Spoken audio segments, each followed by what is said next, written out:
Eu vivo na Austrália. Mais ou menos um ano atrás, eu estava sentado em um banco, rondado por uma área cheia de vegetação. Eu estava observando minha filha enquanto ela brincava com os brinquedos, até que um certo movimento chamou minha atenção. Alguma coisa se moveu atrás do tronco de uma árvore. Eu continuei olhando, achando que fosse um canguru ou alguma coisa assim. Mas, cara, como eu estava errado. Eu olhei de volta para minha filha e depois voltei o olhar para o tronco de árvore. E lá tinha um gnomo. É o único jeito que eu consigo descrever. Era tipo uma pessoa pequena. E o que era mais inacreditável é que de fato se parecia com um gnomo de jardim.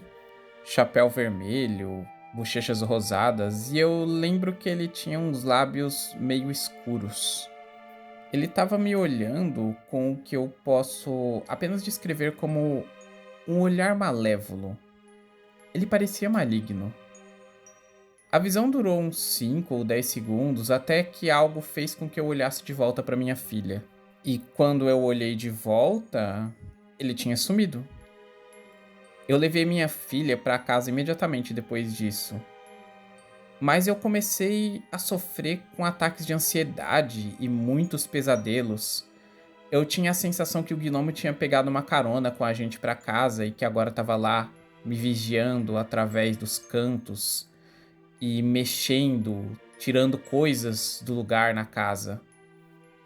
Com toda certeza, essa foi uma das coisas mais estranhas que eu já vi na minha vida. Não sei se a minha mente criou o gnomo ou sei lá, mas o que eu senti não foi nada amigável.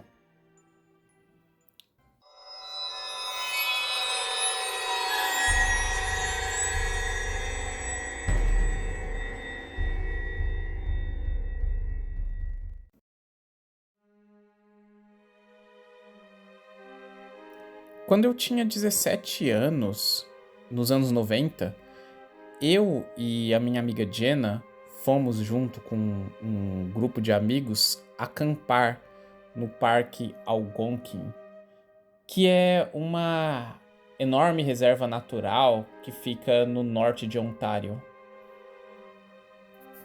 A gente devia ter encontrado os nossos outros amigos no começo daquela noite, mas eu e a Jenna estávamos atrasadas. Então, quando a gente estava dirigindo para chegar no parque, já era bem mais tarde.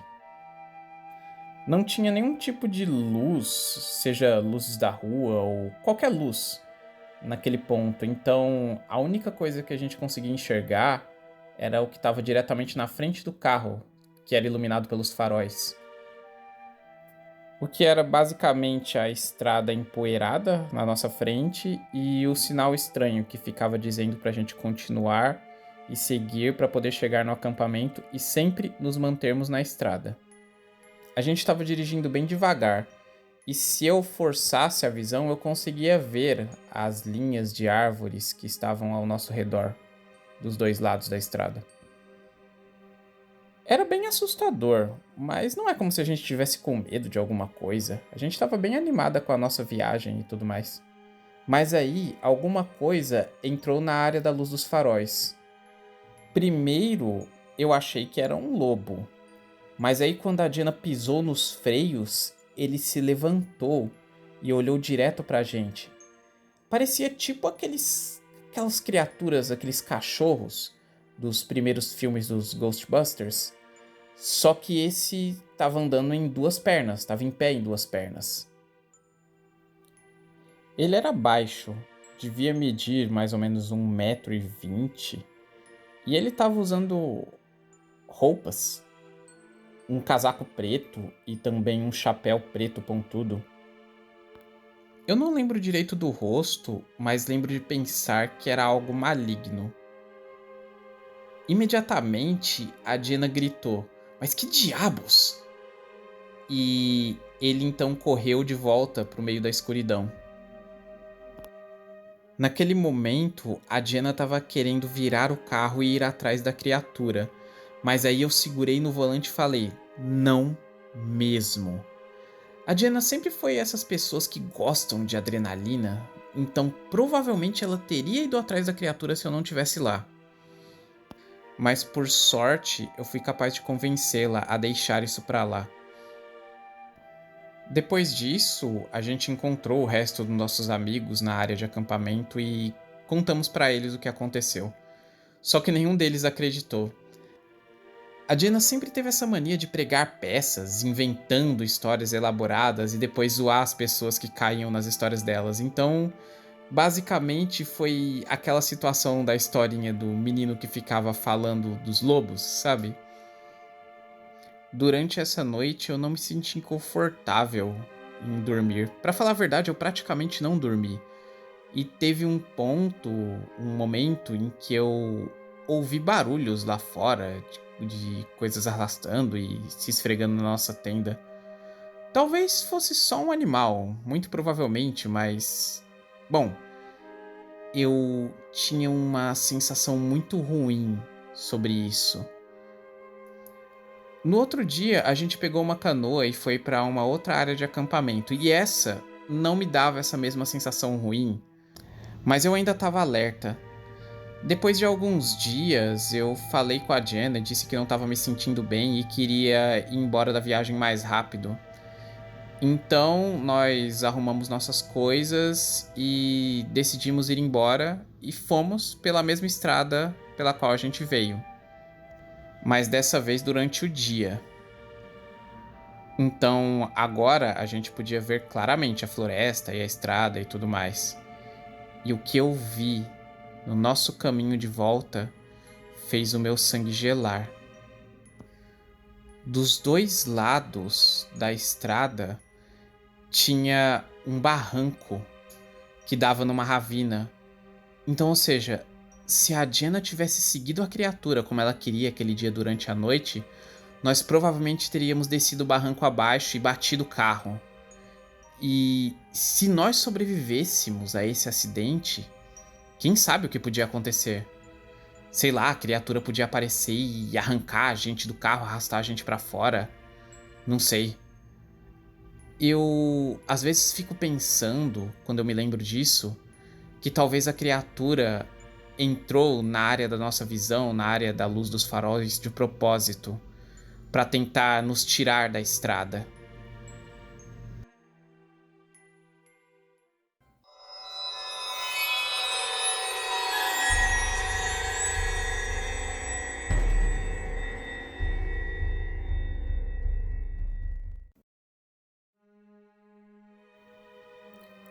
Uma pequena história para dar contexto. Quando eu era criança, nós vivíamos numa área de fazendas de Nova York. Meu pai sempre foi um membro muito produtivo da sociedade, embora eu cresci sendo uma criança bem pobre. A gente geralmente caçava cervos para ajudar a alimentar a família pela maior parte do inverno. Nós íamos caçar na floresta depois que eu chegava da escola e ele chegava do trabalho. Geralmente era assim. E ficávamos na floresta até começar a escurecer, que geralmente era mais ou menos até 6 da tarde. Mas teve uma tarde da temporada de caça de 2006 que particularmente se mantém na minha mente. Era mais de 4 horas já, e o sol começava a ficar mais fraco no céu, e a neve nas árvores tinha um tom acinzentado. Já estava meio difícil de conseguir ver direito formatos e tudo mais. Por conta disso, eu desci da árvore onde eu estava para poder refrescar a visão. Conforme eu desci, bem quieto e com bastante cuidado, eu ouvi um barulho de quebrar, assim, sabe? Como se alguém tivesse pisado num graveto, vindo da direção da onde estava o meu pai, da árvore onde ele estava. Eu pensei, opa, da hora, a gente finalmente pode sair desse lugar assustador agora. Assim que eu terminei de descer da árvore, sem fazer quase nenhum barulho, a minha esperança logo se tornou preocupação. Quando eu olhei na direção que eu tinha ouvido barulho, esperando ver o meu pai, o que eu vi na verdade foi o maior behemoth, um modo de dizer, claro, o maior cervo de cauda branca que eu já tinha visto na minha vida. Ele estava a mais ou menos 100 jardas de distância. Então, meio trêmulo, eu mirei para poder atirar, mas aí ele mudou. Ele derreteu e se tornou uma outra figura que com certeza não era um cervo. Exceto pelos chifres, ele agora era um tipo de bípede que estava meio curvado. Eu pisquei e depois olhei pela mira do rifle de novo, porque eu achei que podia ser algum tipo de ilusão, mas não era uma ilusão de ótica. Ele tinha pelos por todo o corpo, tinha os chifres que eu falei e estava curvado. Foi então que, mantendo a mira naquela coisa, eu gritei: "Ei!" E aí ele se levantou, ficou de pé, e foi só aí que eu percebi o quão enorme ele era. Ele devia ter uns 2,10 metros de altura. Também era bem magro e tinha braços longos. Tinha algumas feições de cervo e presas.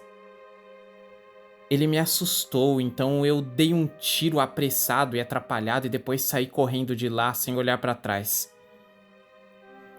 Então, quando eu já estava chegando perto de casa, eu ouvi gritos e mais 3 tiros, e foi aí que eu olhei para trás pela primeira vez, só para ver o meu pai correndo e gritando para eu voltar para casa. Quando a gente chegou lá, a gente esperou para recuperar o fôlego antes de entrar e ver a minha mãe. Enquanto a gente estava lá fora recuperando o fôlego, meu pai falou para que eu nunca comentasse com ninguém o que a gente viu aquele dia. Mas eu queria compartilhar essa história porque recentemente um amigo meu perguntou se eu tinha ouvido falar de um cervo enorme com pelo negro e tudo mais rondando a área da onde eu vivo. E eu parei e fiquei pensando, será que é a mesma criatura? Eu não sei, mas isso com certeza me deixa aterrorizado.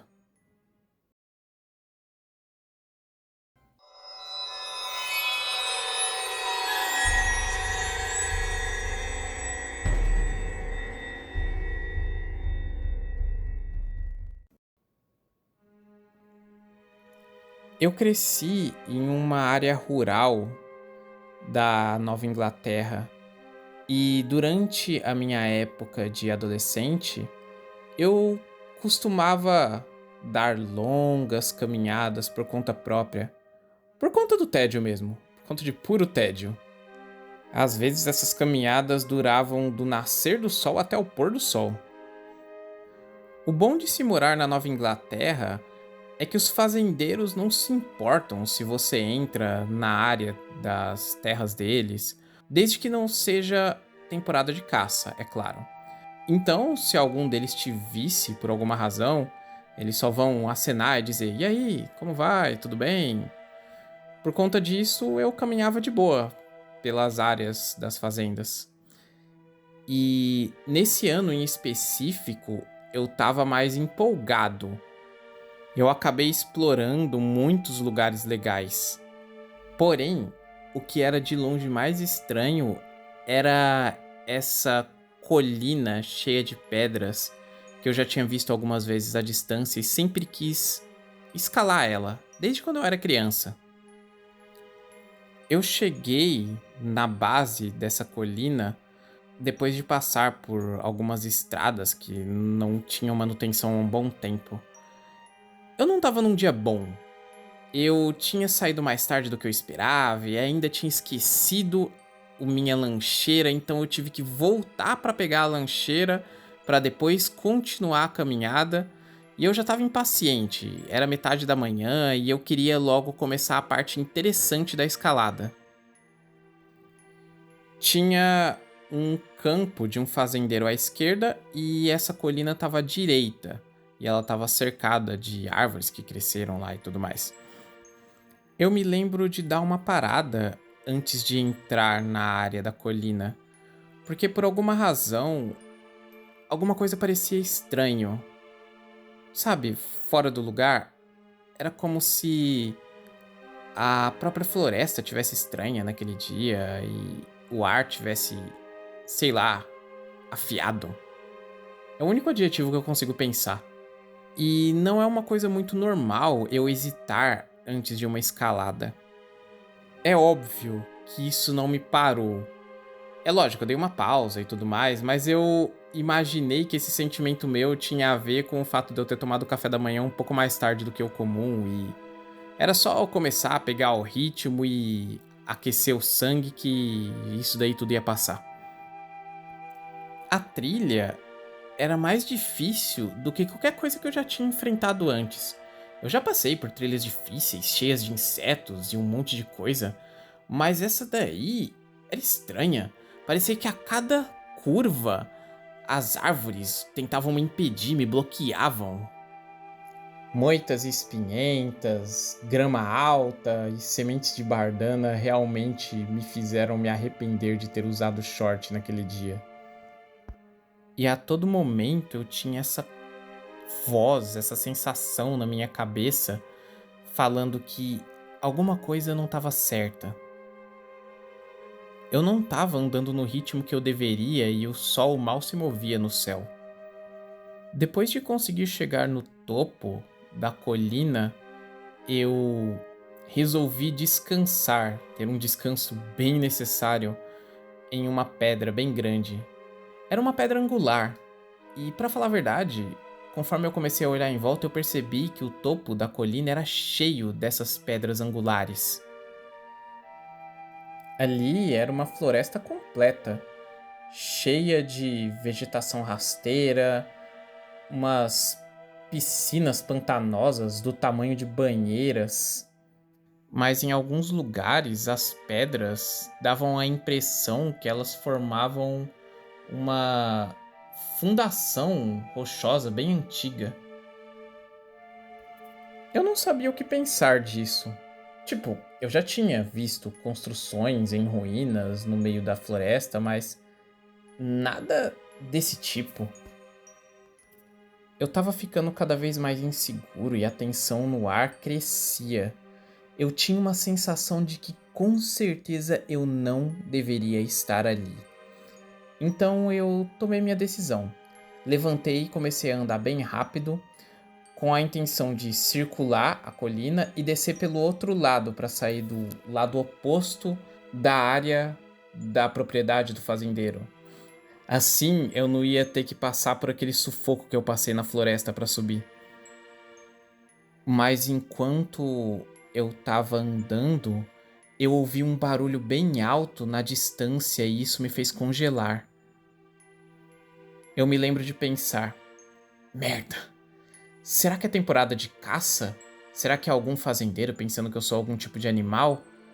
Eles vão atirar em qualquer coisa que se mover a essa altura.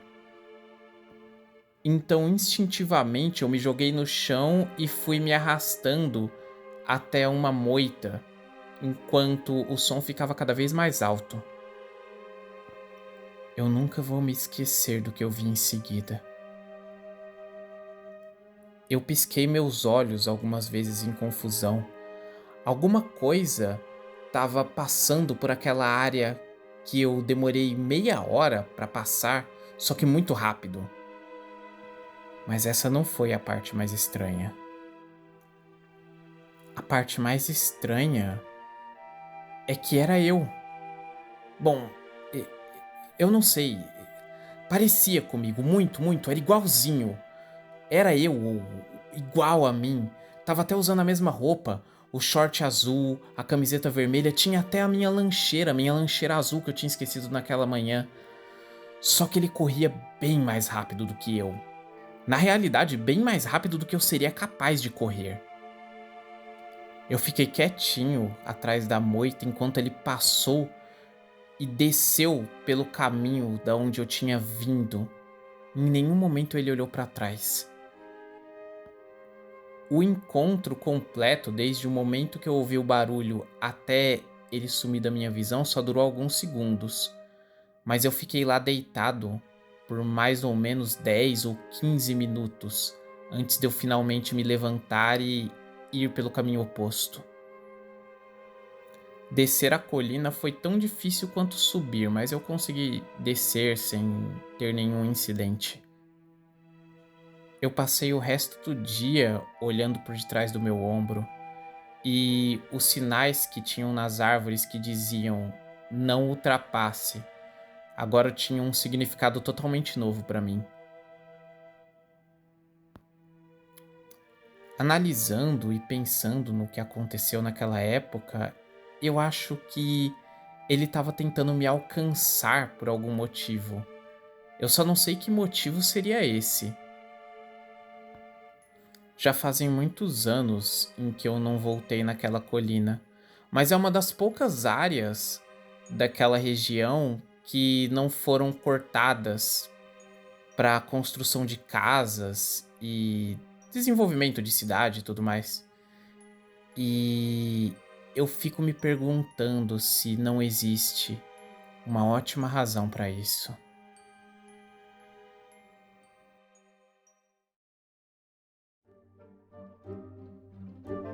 Então é isso, gente. Esse foi o vídeo dessa semana do canal aqui. O que vocês acharam dos relatos de hoje? Aquele relato lá do cara que viu ele mesmo é meio sinistro. Qual será a explicação para isso? Algum tipo de ilusão? Como é um relato relacionado a florestas, fadas, não me parece muito coisa de multiverso. Também não gosto muito da ideia do multiverso, para falar a verdade. Desse negócio de multiverso, de ter várias versões de você, então eu gosto de pensar que tem outra explicação, mas o que vocês acham? Sobre aquele vídeo que eu tinha falado nas semanas anteriores, gente, que eu tava pensando em fazer, eu acho que eu vou deixar para fazer ele quando tiver mais inscritos no canal, porque vai ser um vídeo mais pesquisado, que vai dar mais trabalho, e acho que só vai valer a pena se for ter algum retorno de visualizações, sabe? Como o canal ainda está muito pequeno, por enquanto eu vou deixar ele de lado, por enquanto. Mas ele vai ser feito sim, é um vídeo bem legalzinho, assim, de uma temática relacionada a fadas que eu tô planejando. Então, se vocês gostam dos vídeos dos relatos, podem clicar no gostei, se inscrever. Quiserem me mandar seus relatos relacionados aos FEI, aqui estão os contatos. Tá na descrição também, é o meu e-mail e o meu Instagram. E esses relatos estão originalmente em inglês, eu traduzi eles, no canal Scary Fairy Godmother, que é da onde eu tiro a maioria dos meus relatos. Pra falar a verdade, acho que todos os relatos que eu contei até agora eu puxei de lá, porque ninguém me mandou nenhum relato ainda. Mas é bem legal se vocês quiserem conferir lá os relatos originais em inglês e tudo mais, ou os links que ela deixa para alguns desses relatos que são do Reddit, caso vocês queiram ler, é só conferirem lá. Quiserem conferir Mente Fragmentada, que é meu livro que está na Amazon também, tá aparecendo aí. Muito obrigado a todos que estão apoiando o projeto. E se você for a fada ou a garota mágica que eu tenho procurado ao longo desses anos, eu ainda estou tentando te alcançar de alguma forma. É isso, gente. Até o próximo vídeo aqui no Reino das Fadas.